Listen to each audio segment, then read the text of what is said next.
एक बार sir Adani ports भी देख लीजिए, फिर मैं दोबारा सवालों की ओर बढ़ता हूँ। अदानी पोर्ट्स में आज हम देख रहे हैं काफ़ी अच्छा एक्शन बनता हुआ दिख रहा है। इनफैक्ट अदानी के कुछ शेयर बहुत ही अच्छा चल रहे हैं। इसमें एनडीटीवी केस इन पॉइंट है जो कि आज 13% ऊपर है।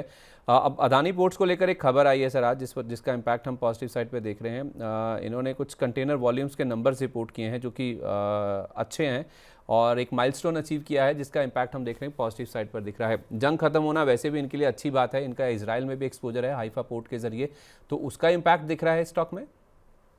अदानी पोर्ट तो आपको याद होगा, हमने डिस्कस भी किया था कि 1365 के नीचे आपको जितना मिल रहा है उतना माल भरना चाहिए। मुश्किल से 1310 का लो बना है और वापस ऊपर आना स्टार्ट कर दिया था। डिस्काउंटेड प्राइस है, यहाँ पे इन्वेस्टर्स को एक्यूमुलेट करके रखना चाहिए। ट्रेडर्स के लिए 1610 के ऊपर अच्छा होगा, तो 1310 निकलता 1610 निकलता है तब ट्रेडर्स को एंट्री करना चाहिए। इन्वेस्टर्स के लिए 1365 के नीचे डिस्काउंटेड प्राइस है। एसआईपी या एक्यूमुलेशन या जो भी आप जैसे भी करते हैं थोड़ा थोड़ा करके भरना चाहिए। 1610 ठीक है, ट्रेडर्स के लिए 1610 का लेवल इंपॉर्टेंट है, ये पार हो जाए उसके बाद। लेकिन ओवरऑल देखा जाए तो एसआईपी के माध्यम से आप इसमें अपनी पोजीशंस और ऐड करके चल सकते हैं। एक सवाल हमें भेजा है गीता चक्रवर्ती जी ने, कह रही हैं कि मेरे को ग्रो में सर 6% का और बीएसई में 2% का प्रॉफिट हो रहा है और एरोफ्लेक्स में 5% का प्रॉफिट है। अभी क्या करना चाहिए, इनमें से एग्जिट करें या फिर होल्ड करें? इनफैक्ट सर आप अच्छा ठीक है, बीएसई पर भी बताई दीजिए आपकी राय। सर बीएससी में फिलहाल आज हिसाब से रिवर्सल आया है। ये रिवर्सल आपको 2950 तक ले जा सकता है। 2950 इसके लिए मेक और ब्रेक है।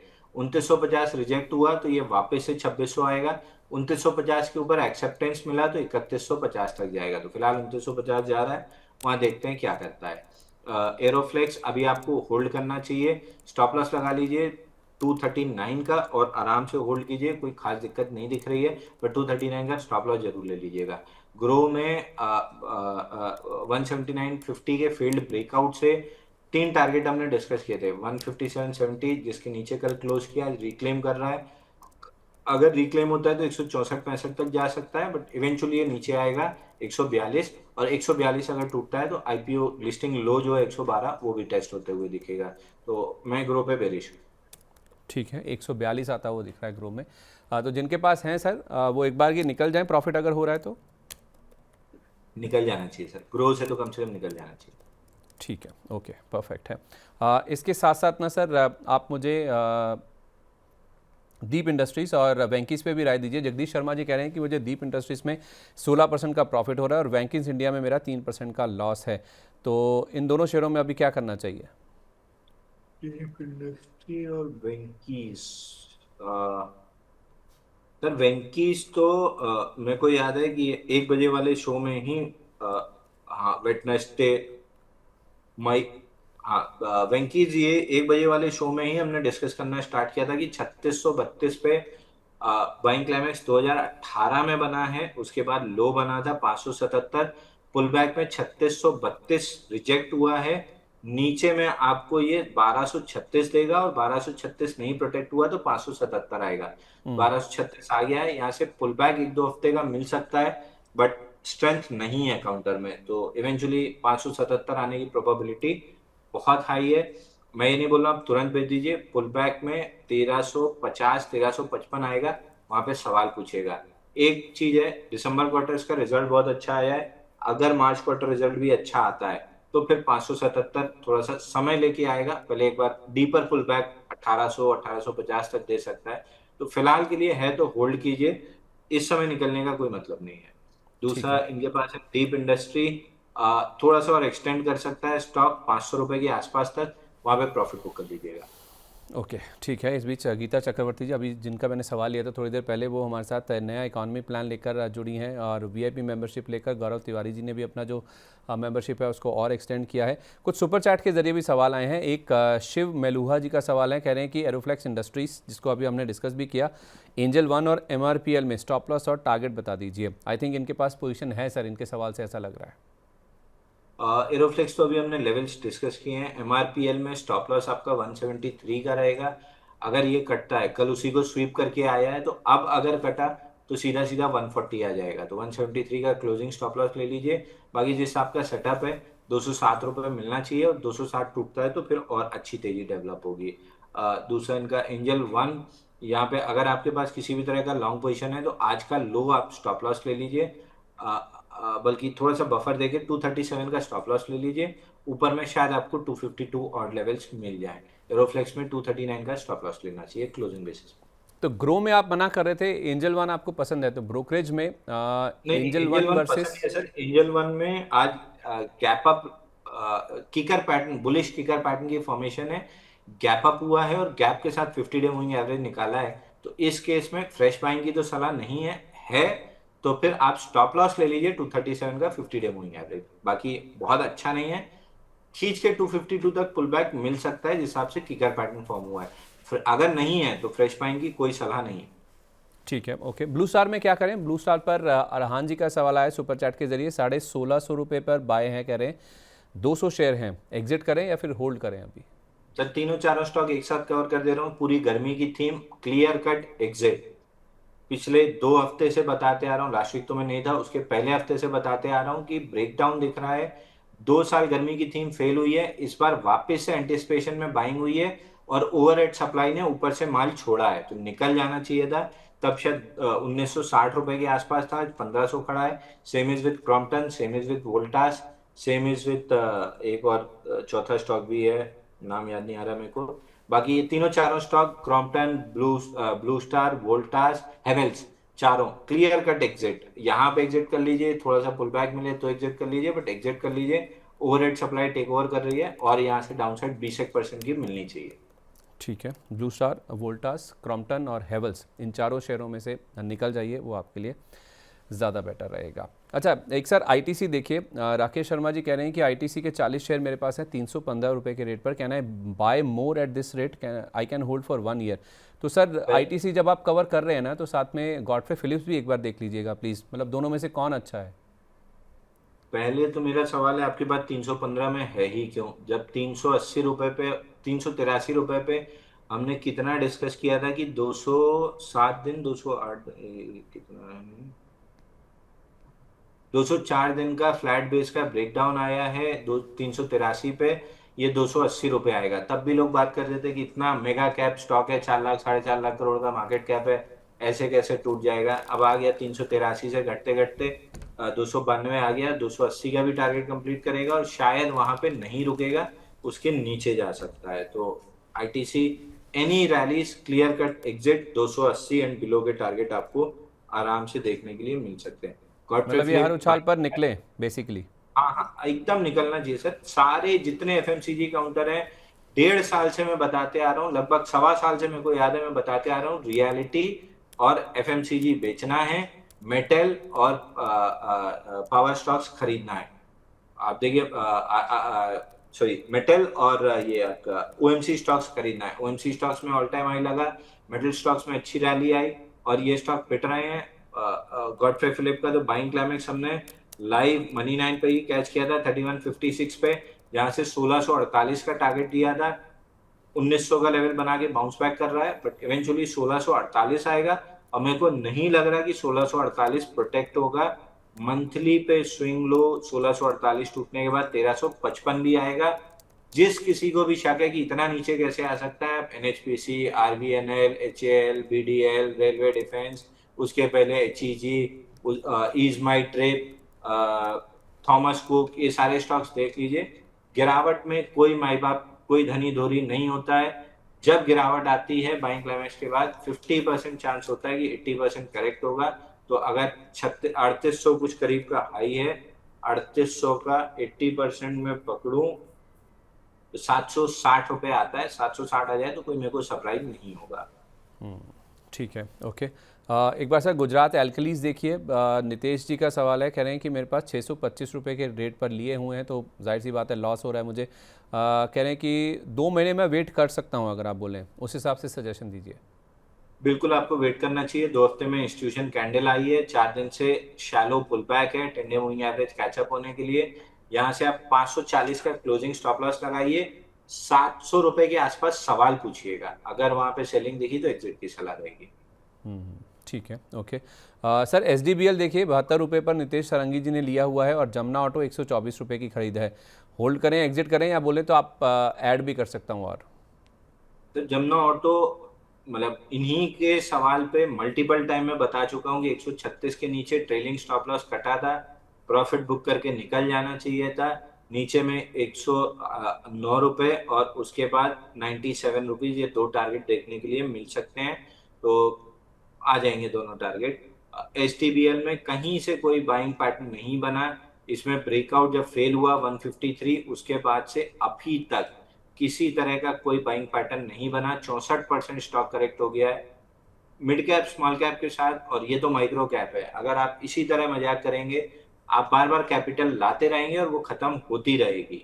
छोटा सा मतलब 10-12 रुपए का स्टॉप लॉस था, अगर आपने बुक कर लिया होता तो ये पूरी 64% की गिरावट आप बचा लिए होते। तो माइक्रो कैप अगर ट्रेड कर रहे हैं तो स्टॉप लॉस लगाना सीख लीजिए। ठीक है, ओके। एक बार सर वारी एनर्जीज भी देखिए। वारी एनर्जीज और हैप्पीएस्ट माइंड्स में मोहम्मद रफ़ीक रंगरेज जी कह रहे हैं कि मेरी पोजीशन है। वारी एनर्जी सर 3192 का प्राइस है, हैप्पीएस्ट माइंड्स में 402 के प्राइस पर लिए हुए, कह रहे हैं कि अभी क्या करना चाहिए। सर हैप्पीएस्ट माइंड तो बाइंग क्लाइमैक्स हुआ था, और बाइंग क्लाइमैक्स लगभग इसमें 1252 रुपए पे हुआ था, और बाइंग क्लाइमेक्स का टारगेट 334 रुपए टेस्ट होने के बाद बाउंस बैक बन रहा है। बाउंस बैक बहुत अच्छी स्ट्रेंथ नहीं बनी है, बट एक बार बाउंस बैक में 454 तक जा सकता है। बाइंग की कतई कोई सलाह नहीं है। ओवरहेड सप्लाई कहाँ टेक ओवर होगी और अपने रेजिस्टेंस टेस्ट करने के पहले फेल होने की प्रोबेबिलिटी हमेशा हाई रहती है। तो बाइंग की कोई सलाह नहीं है, बट बाउंस बैक में 454 जा सकता है।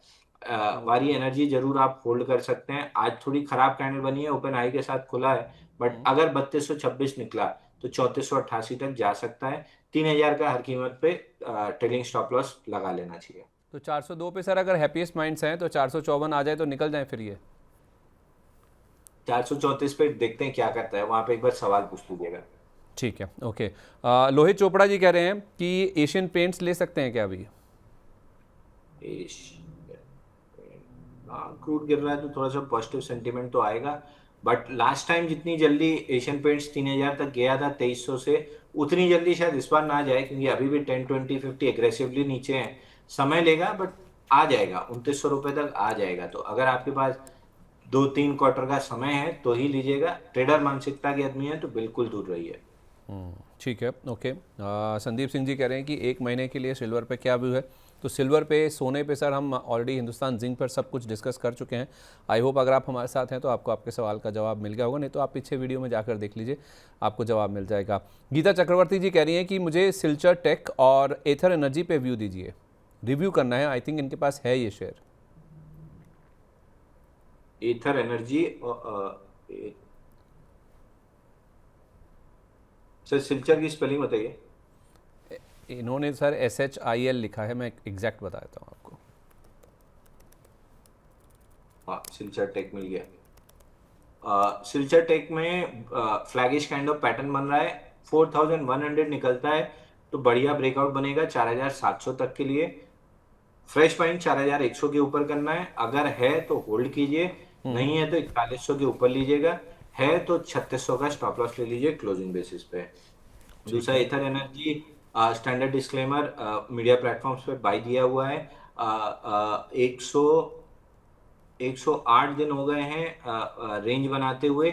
जिस भी दिन 800-810 के ऊपर क्लोजिंग बनती है, स्टॉक आराम से 1100 रुपए तक निकल जाएगा। तो हम प्रीएम्प्टिव बाय दिए थे, नहीं चला हमारा, 15 रुपए का स्टॉप लॉस कटा है। 795 में बाय दिया था, 780 का स्टॉप लॉस कट गया है। तो अभी शायद किसी के पास होगी, किसी के पास नहीं होगी पोजीशन, बट हमने बाय दिया था, स्टॉप लॉस कट चुका है। अब फ्रेश बाइंग हम तब देंगे जब 810 के ऊपर ये क्लोज करेगा, तब 1100 रुपए तक ये चलेगा।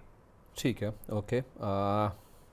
मवराज सैन जी कह रहे हैं कि कोई लॉन्ग करना है तो कोई अच्छे फंडामेंटल रिसर्च जो गिरे कम पर ज़्यादा भले बड़े नहीं, ऐसे कुछ स्टॉक्स बताइए। कुछ स्टॉक्स इन्होंने आइडेंटिफाई किए हुए, उसके लिए आप सर ऐसा करिए कि चुन चुन के का वेट कर लीजिए। मेरा सवाल सर IDBI बैंक को लेकर है। IDBI बैंक में हमें कोई सज्जन पूछ रहे थे कि उसमें क्या करना चाहिए, कि इतनी गिरावट जो हो गई ना सर, उसके बाद ले लेना चाहिए, थोड़ा और वेट कर लें। बिल्कुल नहीं लेना चाहिए सर। उस दिन जब गैप डाउन खुला था 75 के नीचे, उस दिन से सेल की सलाह हम दे रहे हैं। 60 रुपए का लगभग टारगेट आते हुए दिख रहा है। आज बाउंस बैक अच्छा दिया है। अगर बाउंस बैक में आपको कहीं भी और थोड़ी सी अपसाइड मिल जाती है, 75 ऑड लेवल तक, सॉरी 65 ऑड लेवल तक, तो आपको एग्जिट ही करना है। 60 का पहला टारगेट था जो आ चुका है, और धीरे धीरे करके ये 52 तक नीचे आएगा। आप आईडीएफसी फर्स्ट बैंक की बात कर रहे हैं ना? आईडीबीआई बैंक की सर। सॉरी, आईडीबीआई बैंक भी सर, ये जिस दिन ये ओएफएस वाला या ये गवर्नमेंट नहीं बेच पाई थी, वो हाँ वाली न्यूज आई थी 16 मार्च एग्जैक्टली। को। हाँ जी। 82 जब गैप डाउन खुला था तब से एग्जिट की सलाह दे रहे हैं। 64 का टारगेट दिया था जो आ गया, बाउंस बैक कर रहा है। बाउंस बैक में 71 और 78 तक आ सकता है। वहां पे दोबारा सवाल पूछिए, मोस्ट लाइकली वहां पे एग्जिट की सलाह रहेगी। जो बड़ा ब्रेकआउट बना था 166 महीने या 721 हफ्ते का, गवर्नमेंट की न्यूज की वजह से वो फेल हो चुका है। ठीक है, एक स्टॉक सर मेरा पर्सनल सर इंटरेस्ट है उस स्टॉक में। पर्सनल इंटरेस्ट से यही मतलब नहीं कि मैंने खरीद रखा है या खरीदना चाहता हूँ, सिर्फ आईपीएल चल रहा है उसलिए पूछ रहा हूँ सर।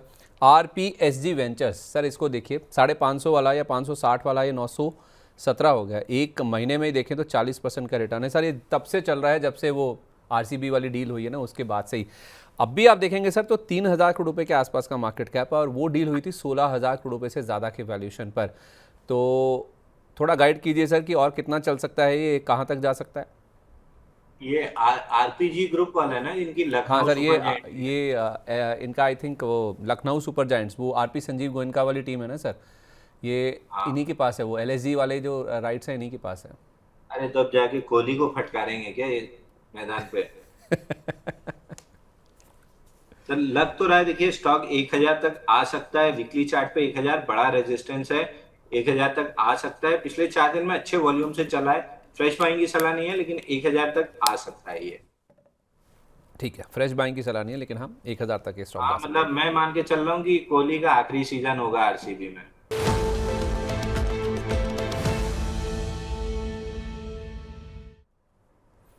बताइए सर, फंडामेंटली या फिर टेक्निकल्स के आधार पर कौन से ऐसे स्टॉक हैं जो आपके रडार पर? अभी मवराज सैन जी का सवाल आया भी था, मैंने होल्ड कर लिया था। वो कह रहे थे कि अच्छे फंडामेंटल रिसर्च वाले शेयर जो ज़्यादा गिरे ना, भले ही ज़्यादा ना चले, ऐसे कोई नाम अगर आप बता पाएँ। अच्छा देखिए, डीमार्ट में रिवर्सल आया है, तो डीमार्ट आप लेके चल सकते हैं 4250 के आसपास। अभी थोड़ा बढ़ा है, थोड़ा सा डिप का वेट कर लीजिएगा। कहीं भी 4050 के आसपास मिल जाए तो डीमार्ट ले लीजिएगा। ऊपर में 4800 मिल जाएगा। और जेएसडब्ल्यू इंफ्रा 240 रुपए के आसपास है। सांस लेने की जगह छोड़िएगा, अगर गलती से 223 मिला तो ऐड करेंगे, बट जेएसडब्ल्यू इंफ्रा यहाँ पे भर लेना चाहिए। क्या टारगेट होंगे सर? इसका पहला ऑल टाइम हाई का टारगेट रहेगा, दूसरा 700 रुपए का रहेगा।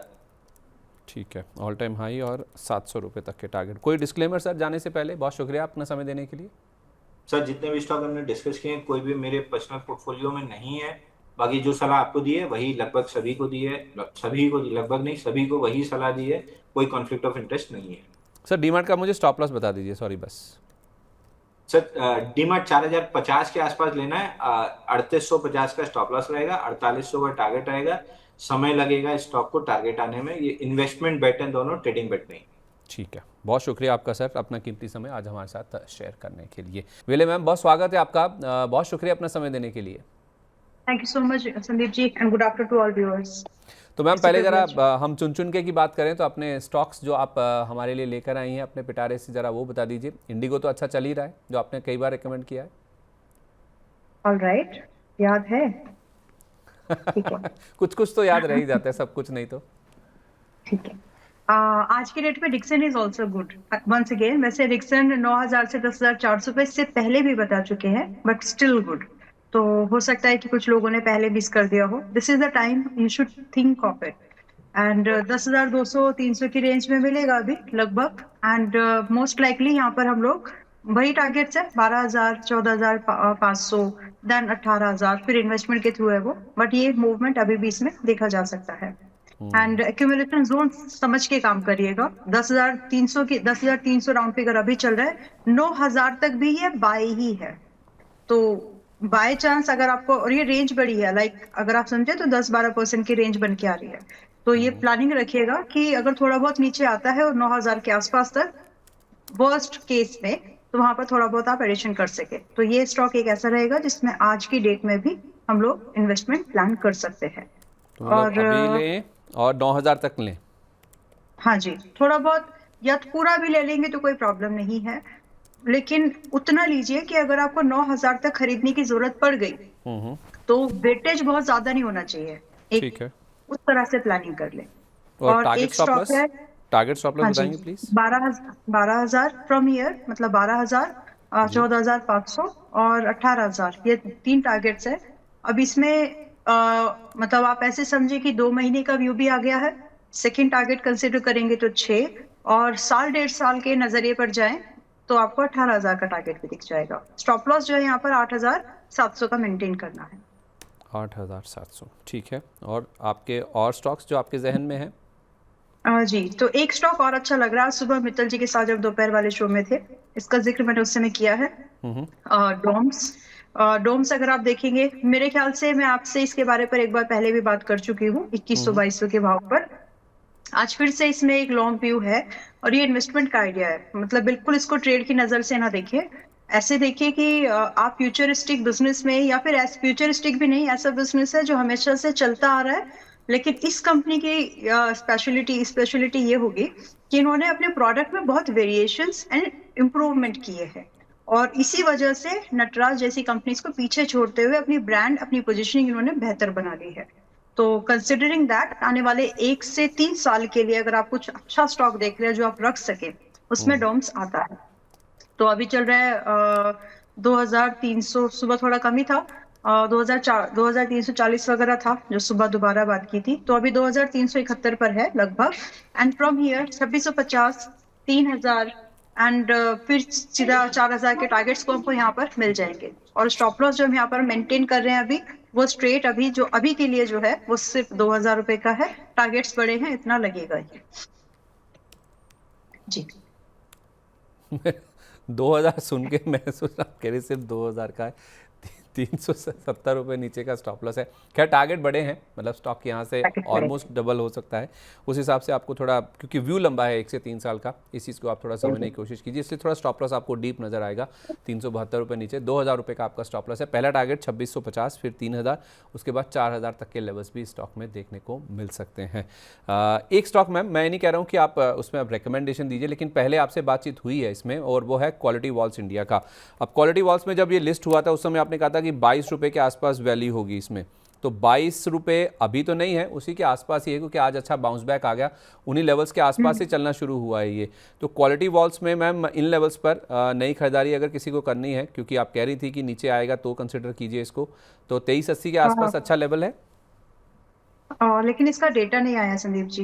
टेक्निकल ट्रेड जरूर कर सकते हैं, अच्छा। लेकिन जो मार्च का डेटा आना था अभी तक वो पब्लिश नहीं हुआ है। मतलब 22 इतना जल्दी आ जाएगा, अप्रैल तक भी नहीं रुकेगा। I was not expecting this, ये बहुत जल्दी आ गया। आई मीन ठीक है। एक्चुअली काफी जल्दी आ गया। आई वॉज लाइक कि कम से कम 1 क्वार्टर का डेटा आ जाना चाहिए डीमर्जर के बाद, लिस्टिंग वाले पे आया नहीं है वो भी, बट स्टिल एक टेक्निकल ट्रेड तो है। और उसमें आपकी जो लॉस की परसेंटेज है वो बहुत छोटी है। कहने का मतलब 22 रुपए का स्टॉप लॉस रखिएगा, एक अटेम्प्ट तो बनता है, और जितना रिस्क है उतना ही रिवॉर्ड आप यहाँ पर देख पाएंगे। 23 रुपए 80 पैसे पर है लगभग। जिनके पास, आपने मना किया वैसे कि इसमें ट्रेड की जरूरत नहीं है, लेकिन जस्ट टेक्निकल ट्रेड है क्योंकि डेटा नहीं आया अभी तक। तो आप सिर्फ इसमें 25 रुपए 40 पैसे का एक टारगेट देखिए, दूसरा टारगेट आप लगभग 27 रुपए का देखिए, ये 2 टारगेट सिर्फ, और इसमें भी 22 रुपए closing based stop loss strictly maintain करना है। तो स्ट्रिक्टली टेक्निकल ट्रेड है सिर्फ, या it's just a technical trade.